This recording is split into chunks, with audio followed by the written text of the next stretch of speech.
Personas que trabajaron como guardabosques, ¿qué experiencias extrañas les han ocurrido durante su trabajo?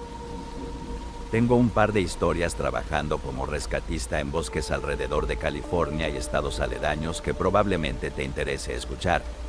Este relato comienza en un caso en el que salí justo después de terminar el entrenamiento. Aún era muy nuevo en todo esto.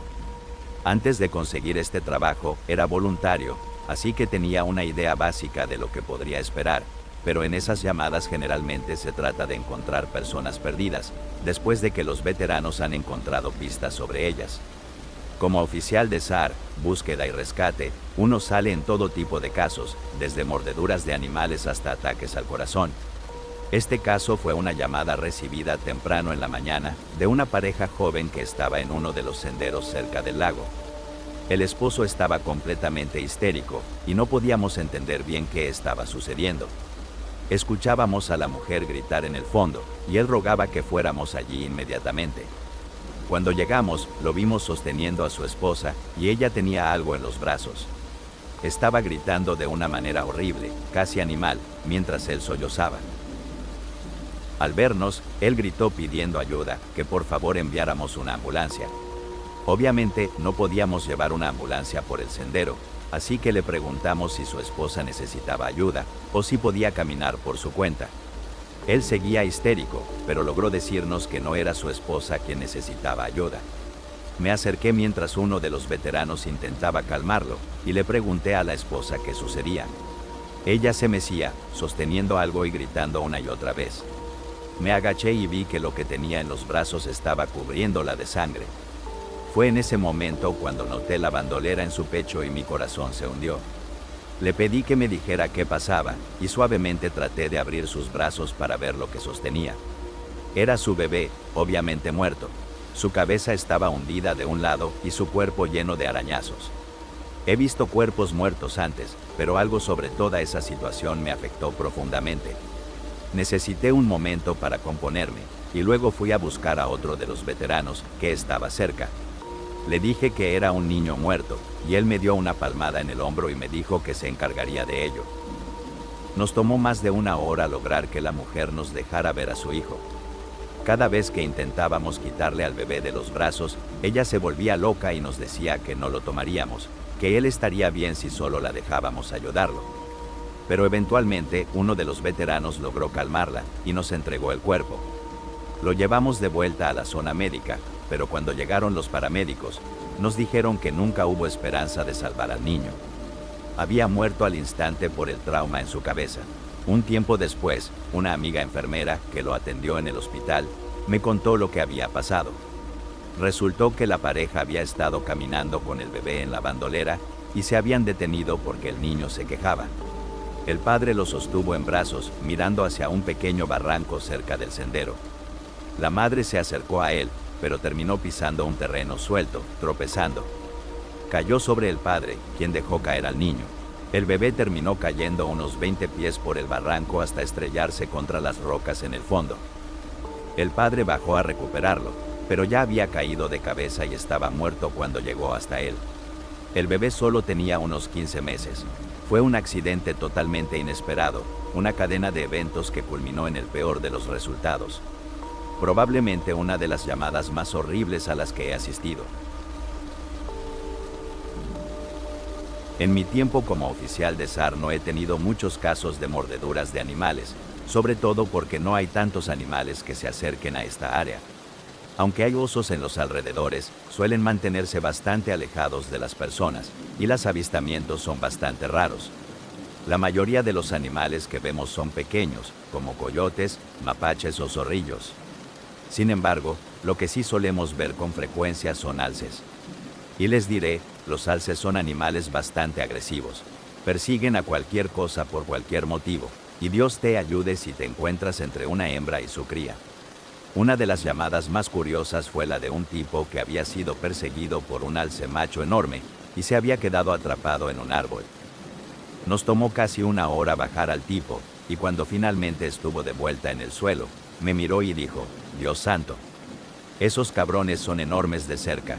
Supongo que esa no es realmente una historia aterradora, pero todavía nos reímos de esa. No sé cómo pude haber olvidado esta historia, pero es, de lejos, lo más aterrador que me ha sucedido. Tal vez he tratado tanto de olvidarlo que no me vino a la mente de inmediato. Como alguien que pasa literalmente todo su tiempo en el bosque, no quieres dejar que te asuste estar solo o en medio de la nada. Por eso, cuando tienes experiencias como esta, tiendes a olvidarlas y seguir adelante. Esta es, hasta la fecha, la única vez que realmente me hizo considerar si este trabajo es el adecuado para mí.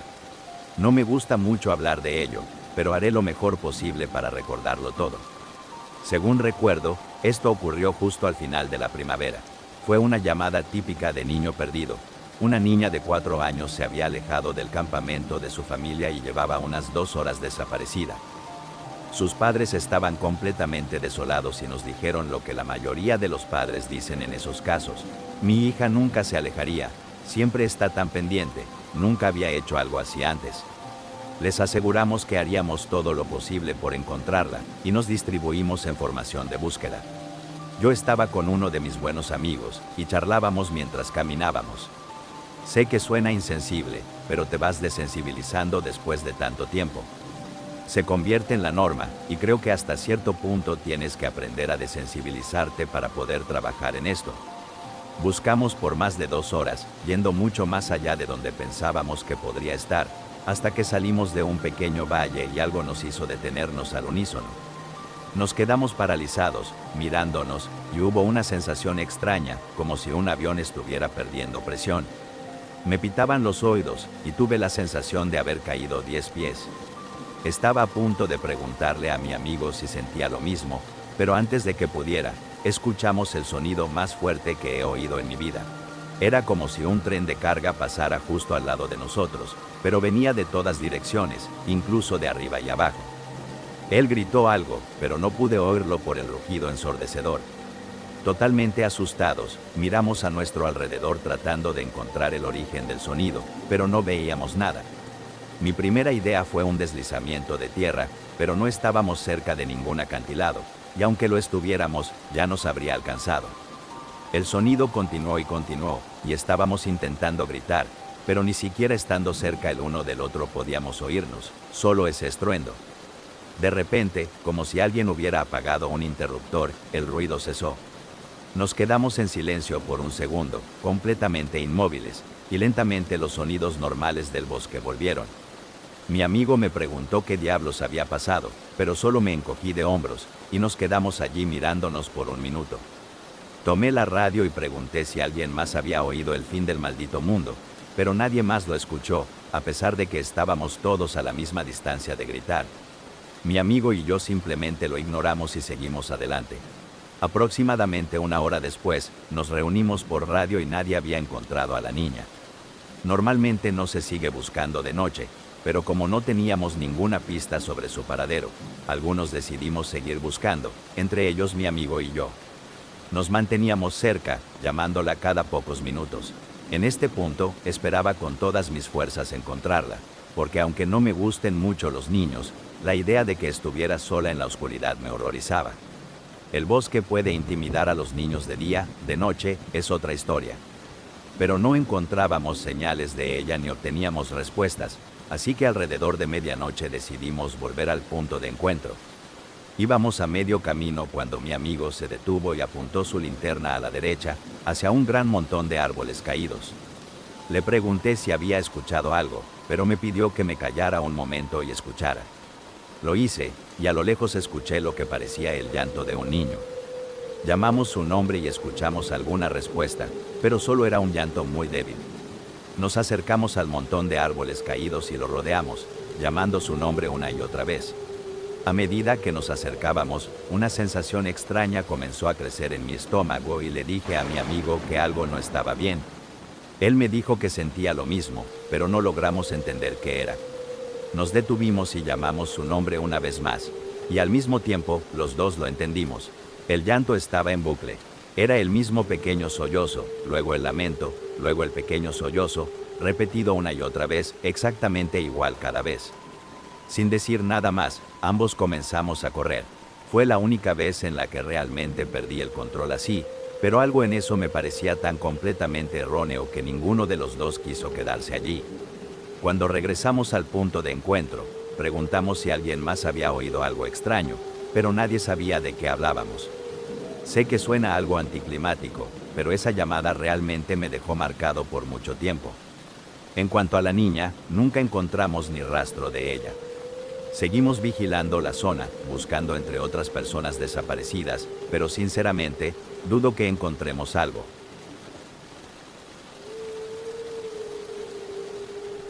De las llamadas de personas desaparecidas en las que he estado, solo unas pocas han resultado en desapariciones totales, es decir, sin rastro ni cuerpo encontrado. Pero a veces, encontrar un cadáver solo trae más preguntas que respuestas. Aquí algunas de las víctimas que se han vuelto infames en nuestro equipo.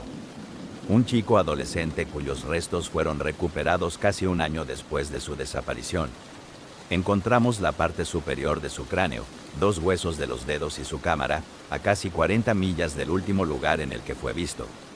Lamentablemente, la cámara se había destruido. La pelvis de un hombre mayor que había desaparecido un mes antes. Eso fue todo lo que encontramos. La mandíbula inferior y el pie derecho de un niño de 2 años en la cima más alta de una cresta en la parte sur del parque. El cuerpo de una niña de 10 años con síndrome de Down, casi 20 millas lejos del lugar donde había desaparecido. Murió de exposición 3 semanas después de su desaparición. Todas sus prendas estaban intactas, excepto sus zapatos y chaqueta. Había bayas y carne cocida en su estómago cuando se realizó la autopsia. El forense dijo que parecía como si alguien la hubiera cuidado. Nunca se identificaron sospechosos. El cuerpo congelado de un bebé de 1 año, encontrado una semana después de su desaparición en el tronco hueco de un árbol, a 10 millas del área en la que fue visto por última vez. Había leche fresca en su estómago, pero su lengua había desaparecido.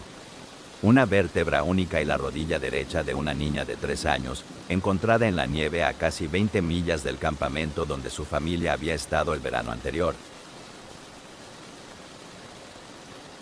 Ahora, unas historias de mi amigo. Ya mencioné que a todos les interesa el tema de las escaleras, y por suerte él ha tenido un encuentro más cercano con ellas. Aunque no tiene una explicación para ello, tiene algo más de experiencia con ellas que yo. Mi amigo ha sido oficial de SAR durante unos 7 años, comenzó cuando estaba en su 3er año de universidad. Tuvo una experiencia muy similar a la mía con las escaleras. Su instructor le dijo casi lo mismo que me dijo el mío: nunca acercarse, tocarlas o subirlas. Durante el primer año hizo precisamente eso, pero aparentemente su curiosidad pudo más, y en una llamada se desvió de la línea y fue a investigar unas escaleras que vio. Dijo que estaban a unas 10 millas del sendero donde había desaparecido una chica adolescente y los perros seguían su rastro. Estaba solo, rezagado respecto al grupo principal, cuando vio unas escaleras a su izquierda. Parecían nuevas, con la alfombra inmaculada y blanca. Dijo que al acercarse no sintió nada extraño ni escuchó ruidos raros. Esperaba que algo sucediera, como que le sangraran los oídos o se desmayara, pero llegó hasta las escaleras y no sintió nada. Lo único raro, comentó, fue que no había ningún tipo de suciedad en las escaleras. Ningún polvo, hojas ni restos. Y tampoco parecía haber signos de actividad animal o insectos en la zona cercana, lo cual le resultó extraño. No parecía que los animales evitaran ese lugar, sino que simplemente estaba en una parte bastante vacía del bosque. Tocó las escaleras y no sintió nada más que esa sensación pegajosa que deja una alfombra nueva. Se aseguró de que la radio estuviera encendida y subió lentamente las escaleras. Dijo que fue aterrador, porque debido a la mala reputación de las escaleras, no sabía qué podría sucederle. Bromeó diciendo que parte de él esperaba ser teletransportado a otra dimensión, y la otra parte vigilaba por si aparecía un ovni. Pero subió hasta la cima sin incidentes, y se quedó mirando a su alrededor. Sin embargo, dijo que cuanto más permanecía en el último escalón, más sentía que estaba haciendo algo muy incorrecto. Lo describió como la sensación que tendrías si estuvieras en una parte de un edificio gubernamental donde no deberías estar. Como si en cualquier momento alguien fuera a arrestarte o dispararte por la espalda.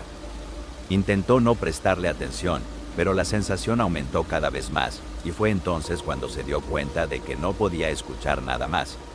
Los sonidos del bosque habían desaparecido, ni siquiera podía escuchar su propia respiración. Era como una especie de tinnitus extraño y horrible, pero mucho más opresivo. Bajó rápidamente y se reunió con el grupo, sin mencionar nada de lo que había hecho. Pero, según él, lo más extraño ocurrió después. Su instructor lo estaba esperando en el centro de bienvenida cuando terminó la búsqueda, y lo interceptó antes de que pudiera irse. Dijo que su instructor tenía una mirada de enojo intensa y le preguntó qué había pasado. «Fuiste hasta arriba, ¿verdad?». Mi amigo dijo que no era una pregunta, y le preguntó cómo lo sabía. El instructor solo negó con la cabeza. «Porque no la encontramos, los perros perdieron su rastro». Mi amigo le preguntó qué tenía que ver eso, y el instructor le preguntó cuánto tiempo estuvo en las escaleras. Mi amigo respondió que no más de 1 minuto. Entonces el instructor le dio una mirada horrible, como si estuviera muerto por dentro, y le dijo que si alguna vez volvía a subir unas escaleras más, lo despediría de inmediato. Luego se dio la vuelta y se fue, y mi amigo nunca ha recibido respuesta a las preguntas que le ha hecho desde entonces. Mi amigo ha estado involucrado en muchos casos de personas desaparecidas donde nunca se encontró rastro alguno de ellos. Mencioné a David, y mi amigo confirmó que esas historias, en su mayoría, son precisas. Dijo que la mayoría de las veces, si la persona no se encuentra de inmediato, o nunca se encuentra, o se encuentra semanas, meses o incluso años después, en lugares donde es físicamente imposible que haya llegado. Una historia que me contó que realmente destacó fue la de un niño de 5 años con una discapacidad mental severa. El niño desapareció de un área de picnic al final del otoño. Además de su discapacidad mental, también tenía una condición que lo hacía incapaz de caminar más de unos pocos pies.